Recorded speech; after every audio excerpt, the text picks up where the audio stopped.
कई सालों से पाकिस्तान की नेशनल आइडेंटिटी और सिक्योरिटी इंडिया को एक बड़े दुश्मन के तौर पर देखती आई है।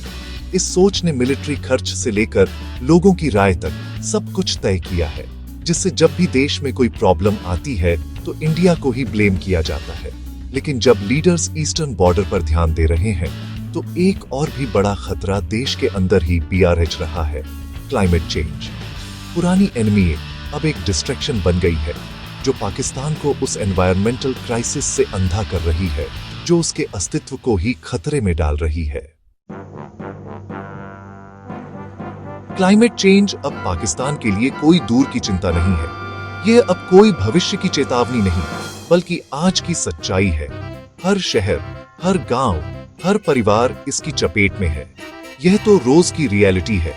लोग अपने घरों से बाहर निकलते हैं तो या तो धूल और धुएं से भरी हवा में सांस लेते हैं या फिर बेमौसम बारिश और बाढ़ का सामना करते हैं।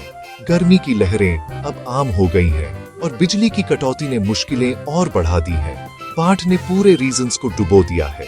गांव के गांव पानी में डूब गए हैं। लोग अपने घर छोड़ने को मजबूर हैं। राहत और बचाव कार्य लगातार चल रहे हैं, लेकिन हर साल हालात और बिगड़ते जा रहे हैं। सूखे ने फसलों को बर्बाद कर दिया है। किसान अपनी मेहनत की कमाई को सूखी जमीन में दफन होते देख रहे हैं। अनाज की कमी और महंगाई ने आम आदमी की थाली तक को प्रभावित किया है और लाखों लोग पानी की कमी का सामना कर रहे हैं। कई इलाकों में पीने का साफ पानी मिलना एक सपना बन गया है। बच्चे और महिलाएं मीलों पैदल चलकर पानी लाने को मजबूर हैं। मिलिट्री उन वॉर्स के लिए तैयारी कर रही है जो शायद कभी होंगी ही नहीं, लेकिन असली जंग तो हमारे सामने है। एक ऐसी जंग जिसमें दुश्मन कोई देश नहीं बल्कि बदलता मौसम है, जबकि असली लड़ाई नेचर के गुस्से के खिलाफ है। हर साल तूफान, तेज हवाएं और ओलावृष्टि फसलों और घरों को तबाह कर देती हैं। पिघलते ग्लेशियर्स इंडस रिवर, जो देश की लाइफलाइन है, उसे खतरे में डाल रहे हैं। अगर यही हाल रहा तो आने वाले सालों में पानी की किल्लत और भी बढ़ जाएगी और एक्सपर्ट्स वार्न कर रहे हैं कि इनएक्शन डिजास्टर का कारण बन सकता है। अगर हमने अभी कदम नहीं उठाए तो हालात और भी खराब हो सकते हैं। असली सिक्योरिटी अब पानी बचाने, सस्टेनेबल एग्रीकल्चर और क्लाइमेट रेजिलियंस का मतलब है। हमें अपने संसाधनों का सही इस्तेमाल करना होगा और नई तकनीकों को अपनाना होगा। तूफान आ नहीं रहा है, वह तो पहले से ही आ चुका है। अब वक्त है कि हम सब मिलकर इसका सामना करें ताकि आने वाली पीढ़ियों के लिए एक सुरक्षित और बेहतर पाकिस्तान बना सकें। हाल ही में पाकिस्तान के ट्रेडिशनल सिक्योरिटी नैरेटिव में कुछ गहरी कमियां उजागर हुई हैं। दशकों से देश की सुरक्षा प्राथमिकताएं सीमाओं की रक्षा, सैन्य ताकत और बाहरी खतरों पर केंद्रित रही हैं। लेकिन अब एक नया और कहीं अधिक जटिल खतरा सामने आ रहा है। ऐसा खतरा जो न तो सीमाओं को मानता है, न ही पारंपरिक हथियारों से रोका जा सकता है। जुलाई 2024 में फाइनेंस मिनिस्टर मोहम्मद औरंगजेब ने पहली बार सार्वजनिक रूप से क्लाइमेट चेंज और पॉपुलेशन ग्रोथ को पाकिस्तान के लिए सबसे बड़ा खतरा बताया। यह बयान सिर्फ एक चेतावनी नहीं था, बल्कि एक ऐतिहासिक मोड़ था, क्योंकि आमतौर पर टॉप लेवल लीडरशिप ऐसे मुद्दों को नजरअंदाज करती रही है। इस एडमिशन ने देश के सामने एक नया सवाल खड़ा कर दिया। क्या हम सही खतरे को पहचान पा रहे हैं? यह एक टर्निंग पॉइंट है जो एंडलेस डिफेंस स्पेंडिंग से एनवायरमेंटल कोलैप्स का सामना करने की ओर एक बदलाव का संकेत देता है। पाकिस्तान की सेना और सरकार ने हमेशा बाहरी एनिमियों के खिलाफ तैयारियां की हैं, लेकिन अब देश के गांवों और शहरों में बाढ़, सूखा और प्रदूषण जैसे संकट असली खतरे बनकर उभर रहे हैं। क्या पारंपरिक सुरक्षा मॉडल इन नई चुनौतियों का सामना कर पाएंगे? फिर भी पुरानी आदतें इतनी जल्दी नहीं बदलती। स्टेट मशीनरी अभी भी आउटडेटेड प्रायोरिटीज और प्रक्रियाओं से चिपकी हुई है। सरकारी दफ्तरों में आज भी वही फाइलें, वही सोच और वही प्राथमिकताएं हावी हैं जो दशकों से चली आ रही हैं। बदलाव की जरूरत को समझना और उसे अपनाना दो अलग बातें हैं। प्रॉब्लम को पहचानना सिर्फ फर्स्ट स्टेप है। असली बदलाव के लिए urgent policy shifts, resource reallocation और नई सोच की जरूरत है।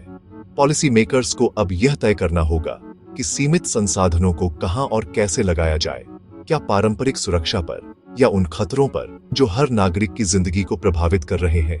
यह एक कठिन लेकिन जरूरी फैसला है। सवाल यह है, क्या इन नई आवाजों को जो क्लाइमेट चेंज और सामाजिक संकटों की ओर इशारा कर रही है, सच में सुना जाएगा, या फिर वे पुरानी एनिमी के जाने पहचाने ड्रम बीट में दब जाएंगी?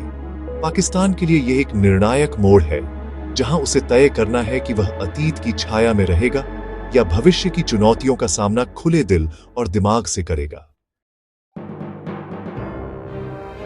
क्लाइमेट चेंज का असर पाकिस्तान में हर जगह दिख रहा है।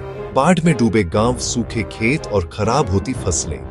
2022 की बाढ़ ने लाखों लोगों को बेघर कर दिया और अरबों का नुकसान हुआ, जबकि सिंध और बलूचिस्तान में सूखे ने पूरी कम्युनिटीज को माइग्रेट करने पर मजबूर कर दिया है। पानी की कमी से इलेक्ट्रिसिटी और इंडस्ट्री पर बुरा असर पड़ा है और अनस्टेबल वेदर ने एग्रीकल्चर को भी बर्बाद कर दिया है। फूड सिक्योरिटी कमजोर हो रही है और छोटे फार्मर्स बर्बादी की कगार पर हैं। हर डिजास्टर पॉवर्टी को बढ़ाती है और अनरेस्ट को बढ़ावा देती है, जिससे देश की कमजोरी सामने आती है। सबूत पूरे देश में पानी और धूल में लिखा हुआ है। बढ़ती अवेयरनेस के बावजूद पाकिस्तान का बजट अभी भी क्लाइमेट एक्शन से ज्यादा मिलिट्री पावर को फेवर करता है। टैंक और जेट्स पर अरबों खर्च होते हैं, जबकि ग्लेशियर लाखों लोगों के पानी का सोर्स पिघल रहे हैं। मिलिट्री का फोकस ट्रेडिशनल खतरों पर बना हुआ है और वह अपने दरवाजे पर खड़े एनवायरमेंटल क्राइसिस को इग्नोर कर रही है। डिप्लोमेटिक एनर्जी आर्म्स डील्स पर खर्च हो रही है, न कि क्लाइमेट पार्टनरशिप पर। यह इम्बैलेंस एक खतरनाक मिसकैलकुलेशन है। पानी के बिना किसी भी आर्मी से किसी देश को डिफेंड नहीं किया जा सकता है। ग्लेशियर से ज्यादा गन्स को प्रायोरिटाइज करना एक जुआ है जिसे पाकिस्तान अफोर्ड नहीं कर सकता। इंडस वाटर्स ट्रीटी, जो कभी इंडिया पाकिस्तान कोऑपरेशन का एक रेयर सिंबल थी, अब पॉलिटिक्स और क्लाइमेट चेंज दोनों से खतरे में है। हाल के तनावों के बाद इंडिया द्वारा ट्रीटी को सस्पेंड करने से पाकिस्तान की पानी की इनसिक्योरिटी बढ़ गई है।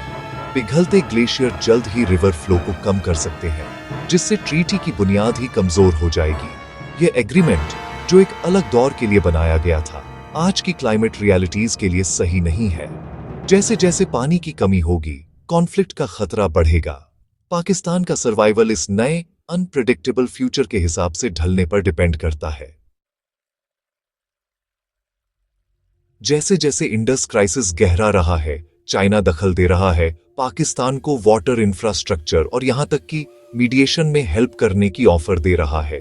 लेकिन चाइना के इन्वॉल्वमेंट के साथ कुछ शर्तें भी हैं जो पोटेंशियली पाकिस्तान की डिपेंडेंसी बढ़ा सकती है और रीजनल पॉलिटिक्स को कॉम्प्लिकेट कर सकती है।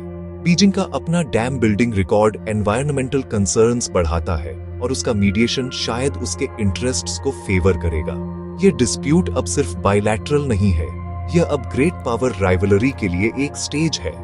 पाकिस्तान के लिए हेल्प का प्रॉमिस नए रिस्क और अनइंटेंडेड कॉन्सिक्वेंसेस ला सकता है।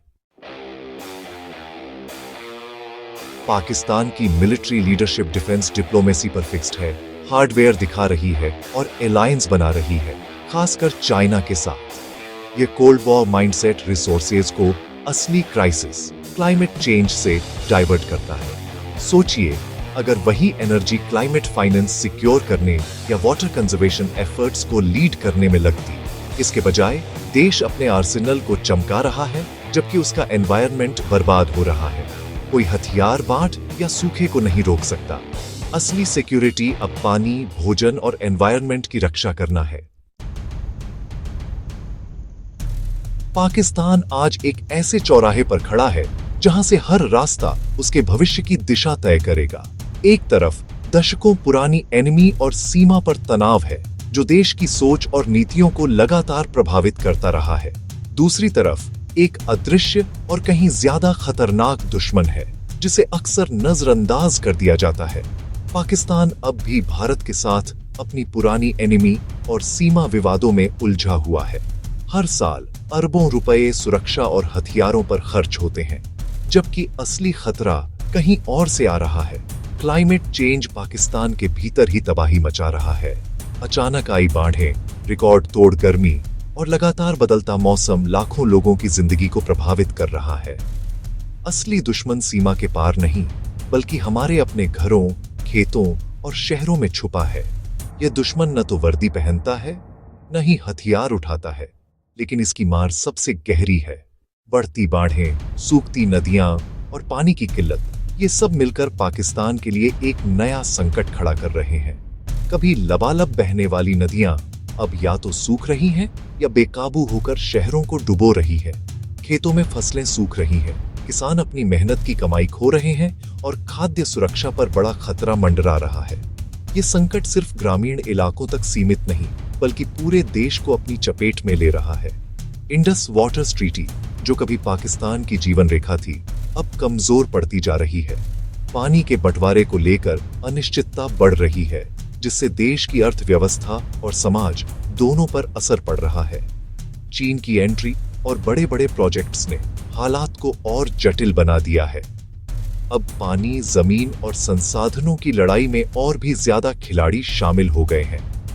पाकिस्तान की मिलिट्री और सरकार का फोकस अब भी पारंपरिक एनिमियों पर है, जिससे देश जलवायु संकट के लिए तैयार नहीं हो पा रहा।